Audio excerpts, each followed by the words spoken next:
Bien-aimé dans le Seigneur, bien-aimé Zambia, Pambolon de Kozuli Bakuya Konandande Konayo. Dans Matthieu chapitre 10 verset 8, le Seigneur Jésus-Christ a dit: vous avez reçu gratuitement, donnez aussi gratuitement. Alléluia. Bien-aimé, Yoka Tem Kitoko, papa possible surtout partager pour mon colalelo, bien-aimé, preuve à l'appui, bien-aimé, preuve à l'appui, les esclaves d'un faux pasteur.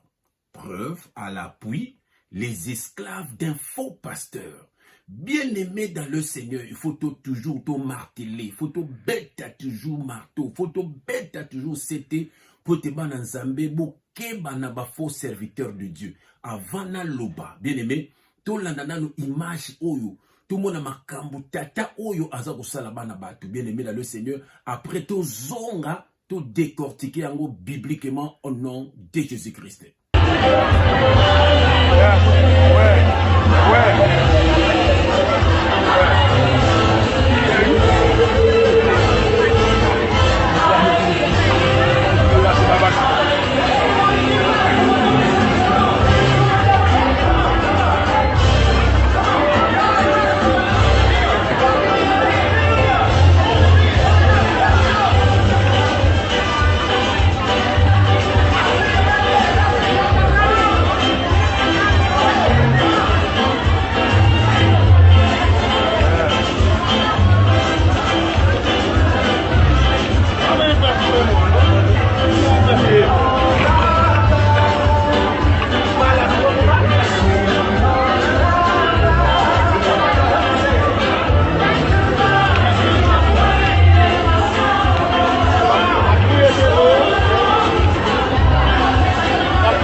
Tala bango banyokoli bana Nzambe, tala bango bateki milimo na bango, yakopakolaka bango mafuta na kindoki na bango, yakoteaka bango mateya oyo eza ya Nzambe te, yakombelisaka bango bimela basusu batongolaka bango, baza bangangai, bazande banganga.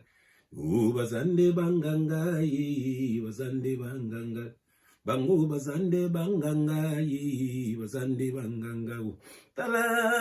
Tala bango banyokoli bana Nzambe, oh, tala bango bateka milimo na bango, yakopakolaka bango mafuta na kindoki na bango, yakoteaka bango mateya oyo eza ya Nzambe te, yakomelisaka bango bimela basusu batongolaka bango, oh, baza banganga, bazande banganga. Faux pasteur, uzande nganga, uzande nganga. Faux prophète, uzande nganga, uzande nganga. Faux évangéliste, uzande nganga, uzande nganga. Faux docteur, uzande nganga, uzande nganga. Faux apôtre, uzande nganga, uzande nganga. Bien-aimé dans le Seigneur, bien-aimé Zambia, Pambolon de Kozuli Bakuya Kolanande Konayo, Osana adresse ya bien. Bien-aimé, awa, Osana bala baïs. Bien-aimé dans le Seigneur, Osana pembe na pembe, awa, pembe na pembe, vérité de vérité, révélation de rêve à rêve, bien-aimé dans le Seigneur, Osana numéro ni. Quelle grâce! Zambia, Pambolon lisusu nde konangai, tala makambu ibili, tala makambu ya mabe. Yango, c'est le Seigneur Jésus-Christ à le bas qui sortait du milieu d'eux. Bien-aimé dans le Seigneur. Namorina bondela. Yango de tout passe la makomi au nom de Jésus-Christ. Éternel Dieu des armées. Papa, merci. merci ndenge oza kofungola bana na yo, oza kotinda biso na but moko kaka, bana na yo bayeba vérité, bana bakabola na bato ya mabe, baye kodétruire ba âme papa, baye kodétruire ba foi papa, baye kodétruire vie chrétienne papa, baye komema bana no na idolâtrie, baye komema bana na yo na enfer, po baosala misala ya papa na bango, olobaki to longola te to bakisa te, mais oyoki nde kokokisa, mais bango baye kopakisa papa, sunga bana na yo balongwa na maboko ba faux pasteur, Batoyo Yesu akufela papa, natiki message na maboko na yo papa, que le Saint-Esprit parle pour l'édification de ton peuple. Au nom de Jésus-Christ, nous avons ainsi prié et nous disons Amen. Tala, tala bango banyokoli bana nzambe, tala bango bateki milimo na bango, yakopakolaka bango mafuta ye. Na kindoki na bango ya koteaka bango mateya oyo eza ya nzambe te, ya kombelisaka bango bimbelamela basusu batongolaka bango baza banganga baza nde banganga walesa oza nde nganga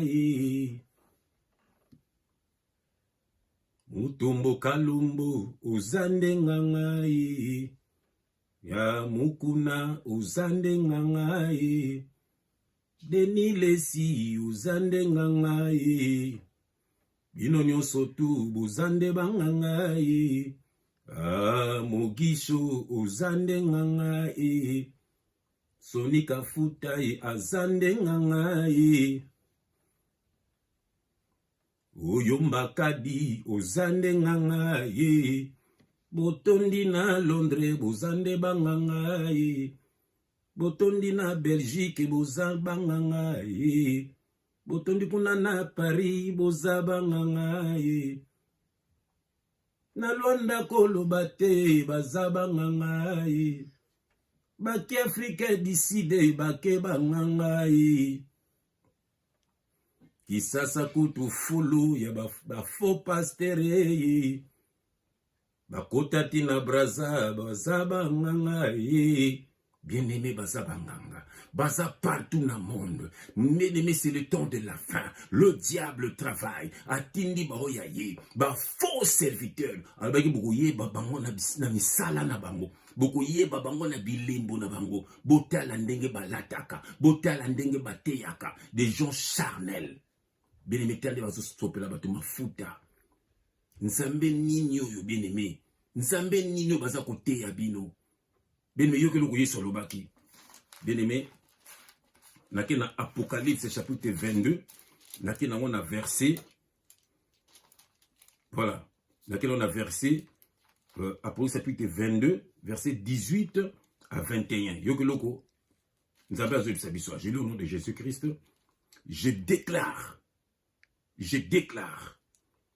à quiconque entend les paroles de la prophétie de ce livre, si quelqu'un y ajoute quelque chose, Dieu le frappera des fléaux décrits dans ce livre. Et si quelqu'un retranche quelque chose des paroles du livre de cette prophétie, Dieu retranchera sa part de l'arbre de la vie et de la ville sainte décrit dans ce livre. Celui qui atteste ces choses dit oui, je viens bientôt. Amen, viens Seigneur Jésus. Que la grâce du Seigneur Jésus soit avec tous. Que la grâce du Seigneur soit avec tous. Grâce à la nabino. Quelle grâce. Mais motengi verset au balobi. Mutumota zana droit. Yako longola to yako bakisa. Mais bien aimé, est-ce que makambo yu balongoli to babakisi? Balongoli babakisi to bakokisi, parce que Yesu aki kokokisa nyonso. Bien aimé, au moment de Jésus-Christ azo sopela moto lui riboye wapi. Nous prêchons Christ crucifié. Soko ke na loi ya Moïse, okomona bande ko wendre batu mafuta. C'était l'huile d'onction. L'huile d'onction. L'huile d'onction, il y a 5 produits. 5 produits pour bimisa l'huile d'onction. Bande ko wendre yango banani, ba prophète, ba sacrificateur, ba roi. Et ça prophétique. Bien aimé, la nouvelle alliance, au monde a 5 produits, on peut bimisa l'huile d'onction. Au monde a 5 ministères. Et ça va titre, et ça va don. Yango nde bien aimé, et ça produit par le Saint-Esprit. Au moment où David poko sa Goliath, azalaki na 5 pierres. Mais Pierre moko nde koisaki Goliath.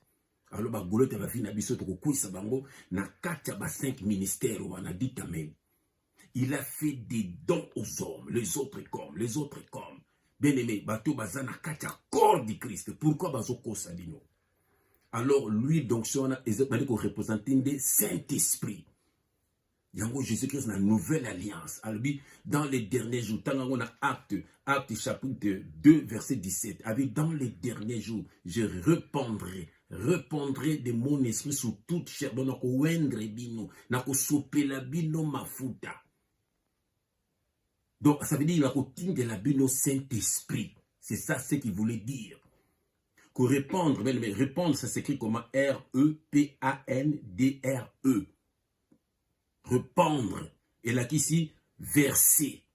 Verser son sang, verser ses larmes. Voilà. Se répandre. Et là qu'ici, s'écouler. Se propager. Que nous avons un dictionnaire. Tant que je répandrai de mon esprit, donc on a sopé la bino ma faute. Et on a sabino pour la bonne compréhension. Sur le baralingala bien.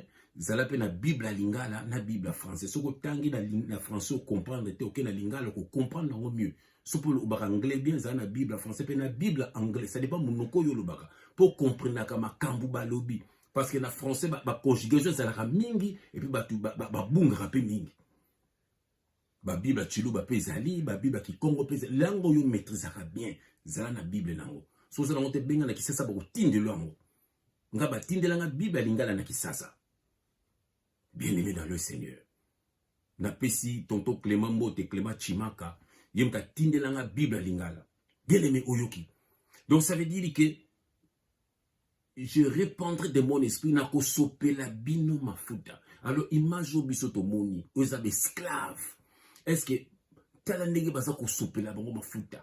Tala ndenge bazo komisa bango salité. C'est où dans la parole de Dieu? Pourquoi bazo ko sabino?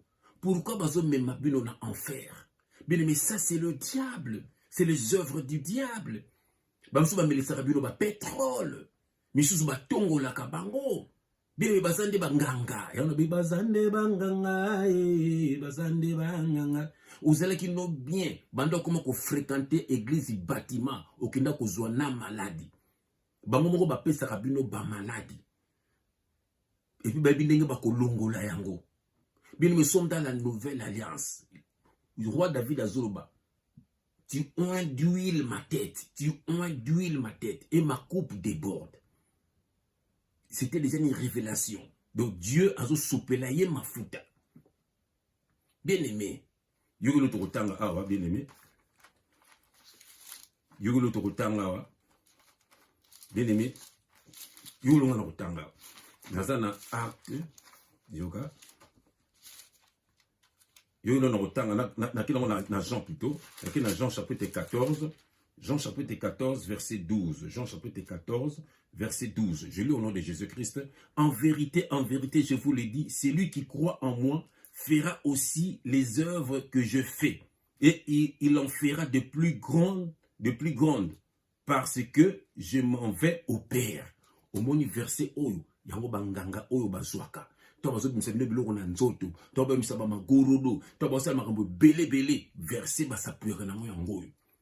sur le bas qui te miracle ya kolekaye. J'ai sur le bas qui te miracle mususu na bandeli verset oyo na bitan sous français à la makasi. Ya faut na Bible lingalo ko comprendre makamba lobao. Yo na bandeli verset oyo. Jean chapitre 14 verset 12. En vérité, je vous le dis, celui qui croit en moi fera aussi les œuvres que je fais. Ba oyo bazo dimelanga bako sala bikamushi oyo ngana sali endo bikamushi mususu bikamushi oyo ngana sali yoka suite et il en fera des plus grandes parce que je m'en vais au Père. Donc ça dit epi bokosala ya minene, ça dit biloko nga na sali bino pe bokosala yango mais bokosala yango ya minene, donc bokosala yango mingi. Abi teke a bokosala biloko misusu nga na salaki te. Non, il n'a pas dit ça. Il n'a pas dit cela. Abi bokosala biloko nga na sali mais bokosala yango ya minene, donc bokosala yango ebele. Parce que ça na temps moke ya ministère. Eka kufungola kola sabato ke biloko nyonso bomolaki na Moïse, na Jean-Baptiste, na Élie, na batu wana, c'était ombre na ngai. Alors maintenant nous sommes au temps de l'esprit. Bien aimé, lobiko na yo eza na balongolo lo côté ba bakse lo côté. Yoka c'est lobiko no ezali. Yoka c'est lobiko na yo ezali. Dans Acte chapitre 4, yoka pe lobiko no ezali.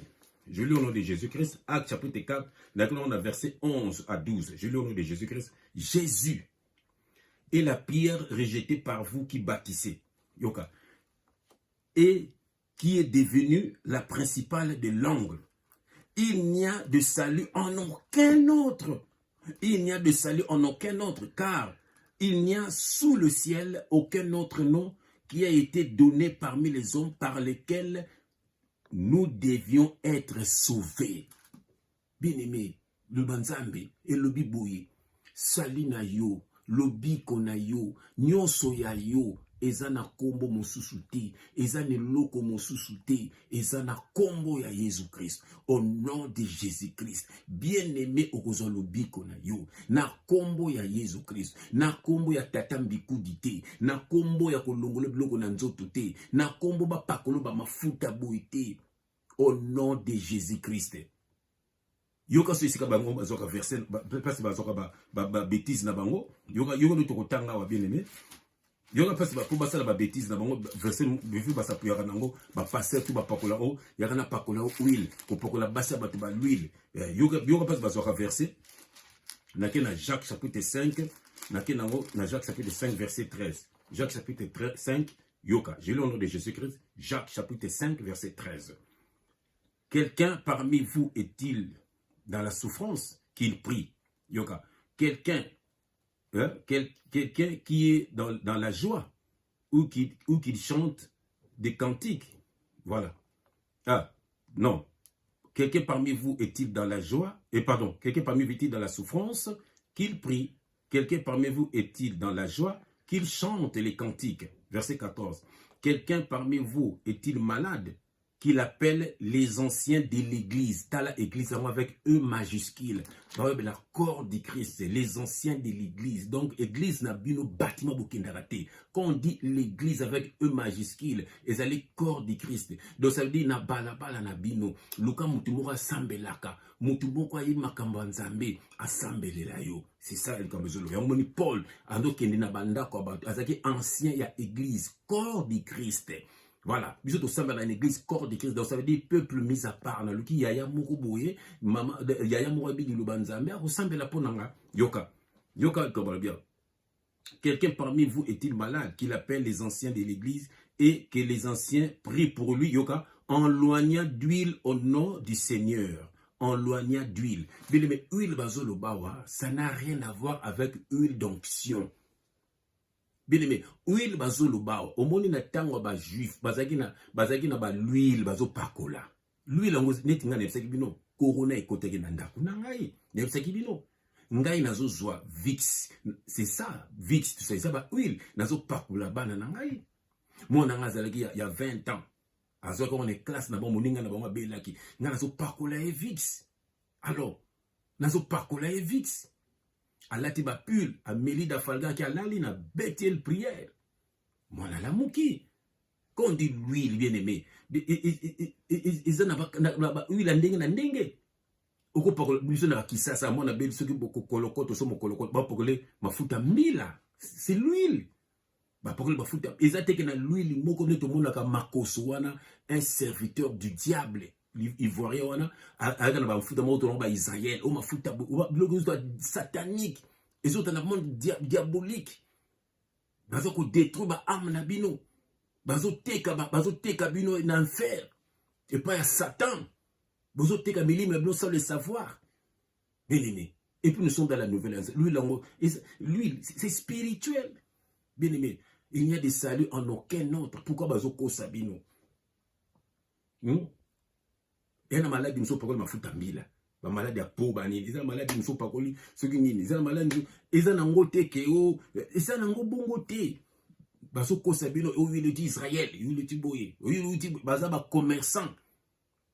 Bien aimé, c'est dans la parole, Maria Joakizine, c'est dans la parole, Lazare Sekwaki, c'est dans la parole, Frère Fakomi Motonanzam, c'est dans la parole, à partir de la parole, pas à partir de l'eau palpable. Jésus-Christ, les vrais adorateurs adoreront le Père en esprit et en vérité. Et c'est ceux-là les adorateurs que le Père demande. Bien-aimé, pourquoi bazoko sayo? Pourquoi bazoko sayo, bazo memayo, l'enfer, bien-aimé. Bazo memo l'enfer. Bato so baza ba magicien. Na kotanga verset mo ya suka, comme ça to kabne pona mo kwalelo. Yokelo to kotanga na acte awa. Yo naza na acte chapitre 8. Yokelo na kotanga na acte chapitre 8. Je vais bien aimé. Acte chapitre 8, on a verset 9. Acte chapitre 8, on a verset 9. Je lis au nom de Jésus-Christ. Il y avait auparavant dans la ville un homme nommé, je parle de la part du Seigneur, il y avait auparavant dans la ville un homme nommé Simon, qui se donnant pour un personnage important, exerçait la magie et provoquait l'étonnement du peuple de la Samarie. C'était un magicien.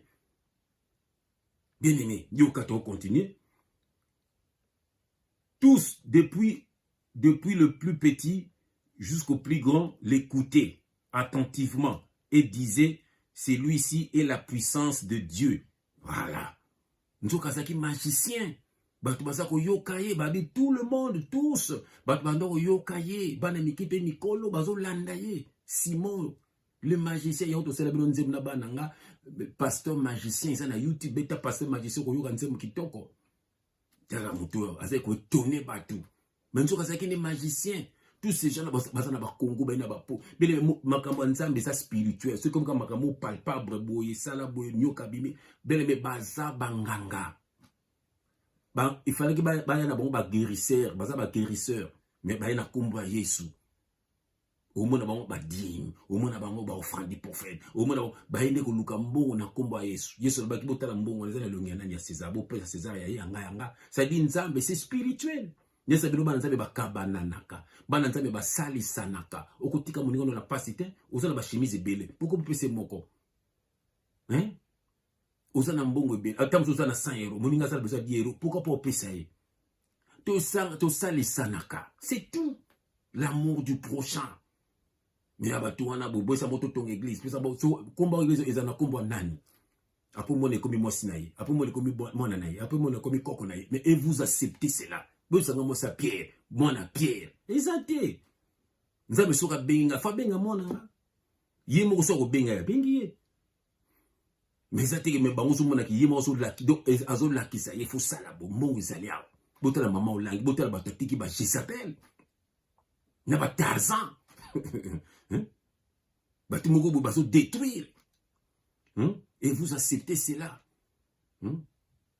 Oh, yoka bien-aimé. Là, dans le verset 11, tous l'écoutaient attentivement parce qu'il les avait longtemps étonnés par ses actes de magie. Yoka. Mais quand ils eurent cru à Philippe, qui leur annonçait la bonne nouvelle du royaume de Dieu et du nom du Seigneur Jésus-Christ, au monde, message les allés côté abattu au royaume des cieux, n'a combo à Jésus-Christ. C'est ça le seul message.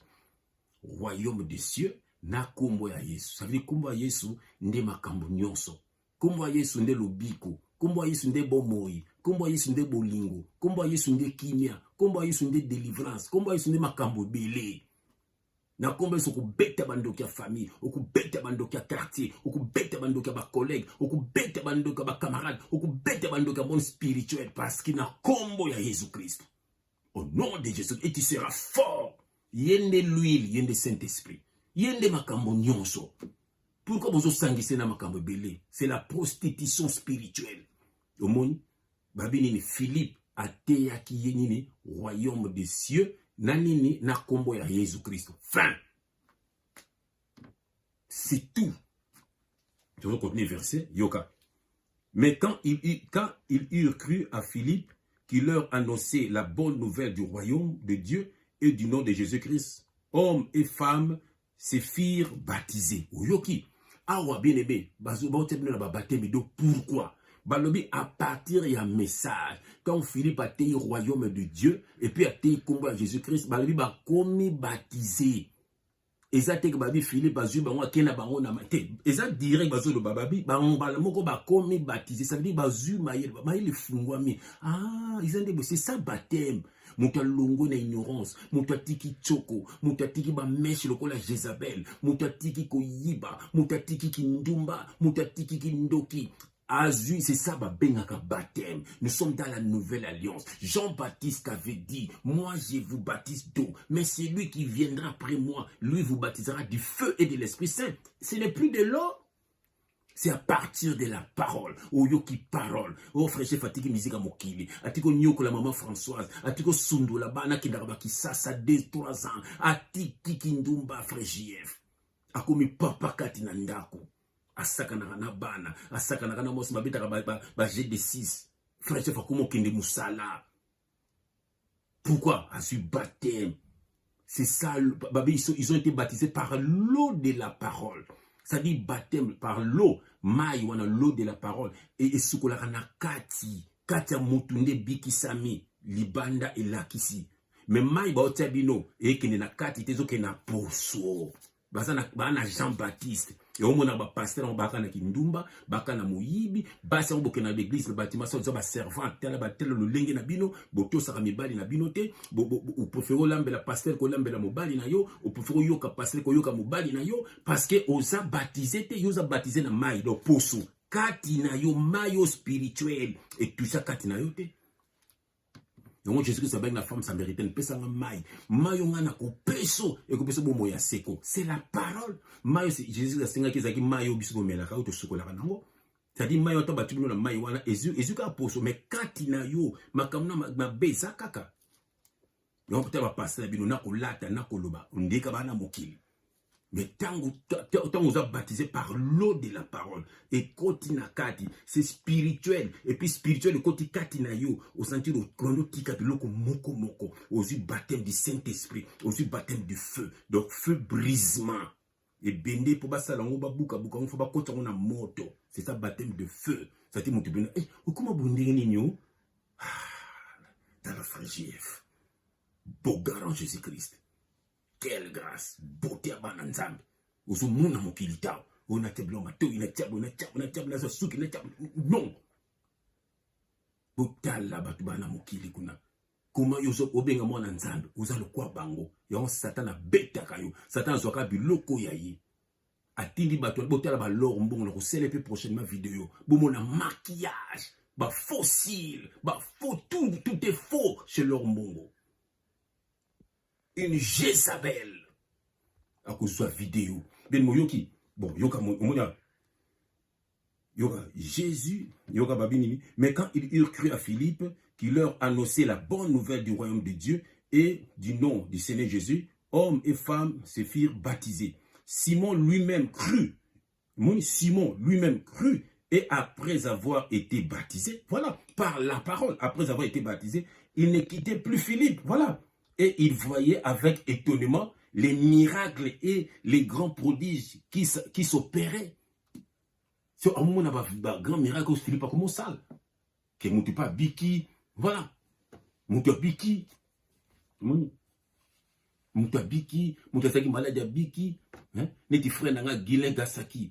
Ghislain, je te dis bonjour, place aux au Canada. Ghislain Gasaki. Frère, c'est la témoignage de Zana Boumona. C'est à partir de la parole avec qui frère JF. C'est à partir de la parole. Je n'ai jamais vu ce frère. C'est à partir de la parole. Ma soeur, ils sont belés, ma frère, ils sont belés. À partir de la parole, ils ont témoigné. Ils ont maïté. Ils ont... Mais c'est spirituel. Baptême, ils sont spirituel. Nous ne prêchons pas les Écritures, bien-aimés, mais nous prêchons ce qui est caché derrière les Écritures. Scandale pour les païens. Niveau batomboka télévision. Pas baté baza charnel. Soyez des hommes et des femmes spirituels. Et diable au monde a binoté. Diable a son toi charnel. Bien aimé, ba ko so le sous-souté. Jésus-Christ n'a pas fait la kio. Bateau Yesu a fait là. Yesu n'a pas fait la kio. Alongo alataki nzoto moto nzambe. Aye ko luka yo. Andimi ba beta ye na bateau ya kela. Andimi ba sopela e soyi. Andimi ba beta e fimbo bien aimé. Oh bien aimé. Et puis ne kosabi nyosu kokisami. Nyosu kokisami. Na yeko luka frère na ngai, na yeko luka bano ya ngai, na yeko luka basero ya ngai, nyosu kokisami. Bien-aimé dans le Seigneur. Nous consommons si Yesu, maman na yo, na bandeko na yo, ba luka yo, Yesu alobi, maman na nga, na bandeko na nga, eza bato yo ba yo kaliloba, bato bazana nga. Bien-aimé, yo zakana Jésus to zananani.